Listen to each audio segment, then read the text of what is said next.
নমস্কাৰ বন্ধু বান্ধৱীসকল চৰকাৰৰ এটা নতুন চাকৰিৰ খবৰ লৈ মই আপোনালোক সকলোকে চেনেলটোত স্বাগতম জনাইছোঁ UPSC চিভিল সাৰ্ভিসেছ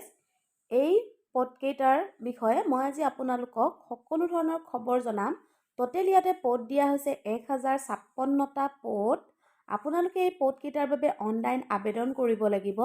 ইয়াত কি ক্ৰাইটেৰিয়া আছে লাষ্ট ডেট বয়সৰ সীমা সকলো ধৰণৰ খবৰ আজি এই ভিডিওটোৰ জৰিয়তে মই আপোনালোকক জনাম তো আপোনালোকে ভিডিওটো শেষলৈকে চাই থাকিব চেনেলটো নতুনকৈ আহিছে যদি সাবস্ক্ৰাইব কৰি দিব তো আহকচোন এতিয়া এই ভিডিওটো আৰম্ভ কৰোঁ পোষ্ট কেইটাৰ নাম হৈছে UPSC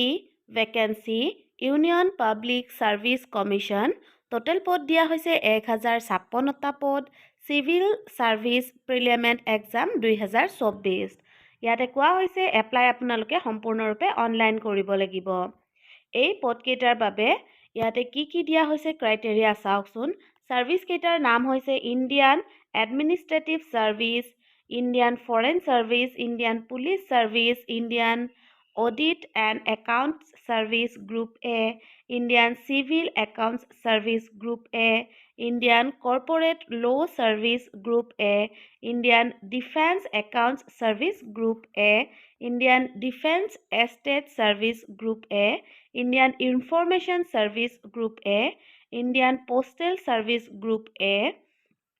Indian P&T Accounts and Finance Service Group A, Indian Railway Protection Force Service Group A, Indian Revenue Service Group A, Indian Revenue Service Group A, etu income taxer hoy, Indian Trade Service Group A, Indian Railway Management Service Group A, Armed Force Headquarters Civil Service Group B, Delhi, Andaman and Nicobar Island, Lakshadweep, Daman, Diu and Dadra, Nagar Haveli Civil Service Group B, Delhi, Andaman and Nicobar Island, Lakshadweep, Daman and Diu, Dadra and Nagar Haveli Police Service Group B, Pondicherry Civil Service Group B, Pondicherry Police Service Group B. বন্ধু বান্ধৱীসকল exam notice 5/2024 মানে আপোনালোকে মে 2024ত পাব বুলি কোৱা হৈছে exam মানে পৰীক্ষা কেতিয়া হয় সেইটোৰ নোটিছ ইয়াতে এলিজিবিলিটি ক্ৰাইটেৰিয়া কি দিয়া হৈছে এই UPSC চিভিল সাৰ্ভিসৰ কাৰণে হেতু মই আপোনালোকক কৈ দিছো বয়সৰ সীমা ইয়াতে দিয়া হৈছে 21 বছৰৰ পৰা 32 বছৰৰ ভিতৰত হ'ব লাগিব 1 আগষ্ট 2024 লৈকে আৰু এজ ৰিলেক্সেশ্যন ইয়াতে দিব বুলি কোৱা হৈছে 5 বছৰৰ এজ ৰিলেক্সেশ্যন থাকিব SC আৰু ST ক্যান্ডিডেটৰ বাবে আৰু 3 বছৰৰ এজ ৰিলেক্সেশ্যন থাকিব OBC ক্যান্ডিডেটৰ বাবে ইয়াতে এক্সাম সেন্টাৰ দিয়া হৈছে যোৰহাট আৰু দিছপুৰত এক্সাম সেন্টাৰ হ'ব বুলি কোৱা হৈছে এপ্লিকেশন ফিজ ইয়াতে দিয়া হৈছে SC ST women আৰু PWBD ক্যাটেগৰীৰ কাৰণে এক্সাম ফিজ নালাগে আৰু বাকিসমূহ ক্যাটেগৰীৰ কাৰণে এক্সাম ফিজ 100 টকাকৈ লোৱা হ'ব বুলি কোৱা হৈছে আপোনালোকে কিদৰে অনলাইন আবেদন কৰিব হেতু ইয়াতে দিয়া হৈছে আপোনালোকে UPSC ৰিক্ৰুটমেন্ট পৰ্টেলত যাব লাগিব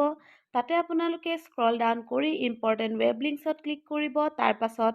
অনলাইন এপ্লিকেশন ফৰ্ম আপোনালোকে পাব সেইখন ফিল আপ কৰি জমা দিলে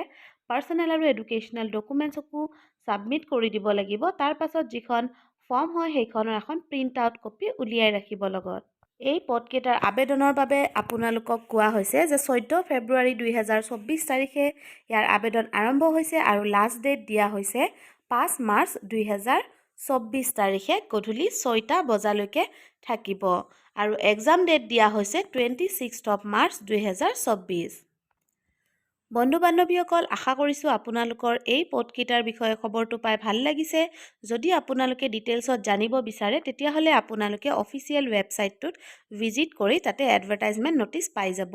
যদি ভিডিওটো ভাল লাগিছে এটা লাইক কৰি দিব চেনেলটোত নতুনকৈ আহিছে যদি সাবস্ক্ৰাইব কৰি দিব আজিলৈকে ভিডিওটো ইমানখিনিয়ে আছিল ভিডিওটো শেষলৈকে চাই থকাৰ বাবে বহুত ধন্যবাদ